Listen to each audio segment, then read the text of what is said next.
ಆಮೇಲೆ ಫಸ್ಟ್ ಒಂದು ಕ್ಲಾರಿಫಿಕೇಶನ್ ಮಾಡಕ್ ಇಷ್ಟಪಡ್ತೀನಿ. ಯಾವುದೇ ಪ್ರಮೋಷನ್ ಗಿಮ್ಮಿಕ್ ಆಗ್ಲಿ ಅಥವಾ ಏನೋ ನಾನಿನ ಬೆಳೆ ಟೈಟ್ಲ್ ಇಟ್ಕೊಂಡ್ಬಿಟ್ರೆ ಒಂದೇನೋ ನಾವು ನಮ್ಮ ಜನ ಗುರುತಿಸ್ತಾರೆ ಅಥವಾ ಥಿಯೇಟರ್ಗೆ ಬಂದ್ಬಿಡ್ತಾರೆ, ಖಂಡಿತವಾಗ್ಲೂ ಆ ಉದ್ದೇಶ ಇಟ್ಕೊಂಡು ಈ ಟೈಟ್ಲ್ ಇಟ್ಟಿಲ್ಲ. ಯಾಕಂದ್ರೆ ನಾಳೆ ದಿನ ಥಿಯೇಟರ್ ಅಲ್ಲಿ ಸಿನಿಮಾ ನೋಡಿದ್ಮೇಲೆ ನೋಡಿದವರು ಪ್ರೇಕ್ಷಕರು ಯಾರು ಸಿನಿಮಾ ನೋಡಿದ್ರು ಕೂಡ ಓಕೆ ಇವರು ಈ ಸಿನಿಮಾಗೆ ಇದೇ ಸೂಕ್ತವಾದ ಟೈಟಲ್, ನಾನಿನ್ನ ಬಿಡರಲ್ಲೇ ಕರೆಕ್ಟ್ ಆಗಿ ಸೂಟ್ ಆಗಿದೆ ಈ ಟೈಟ್ಲಿಗೆ, ಈ ಕತೆಗೆ ತಕ್ಕ ಈ ಟೈಟ್ಲ್ ಇಟ್ಟಿದ್ದಾರೆ ಅಂತ ಖಂಡಿತವಾಗ್ಲೂ ಅವ್ರಿಗೆ ಅನ್ಸೋದ್ರಲ್ಲಿ ಎರಡು ಮಾತಿಲ್ಲ. ಅದಂತೂ ನಾನು ಭರವಸೆ ಕೊಡ್ತೀನಿ. ಮತ್ತೆ ಇನ್ನೊಂದೇನಂತಂದ್ರೆ ಈಗ ಆಲ್ರೆಡಿ ಸಿನಿಮಾ ಸೆನ್ಸರ್ ಆಗಿದೆ, ಸಿನಿಮಾ ರಿಲೀಸ್ಗೆ ರೆಡಿ ಇದೆ.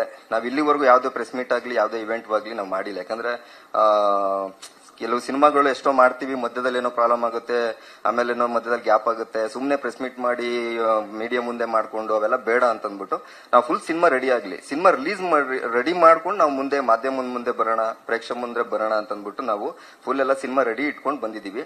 ಆದಷ್ಟು ಬೇಗ ನಮ್ಮ ಸಿನಿಮಾ ರಿಲೀಸಿಂಗ್ ಡೇಟ್ ನಾವು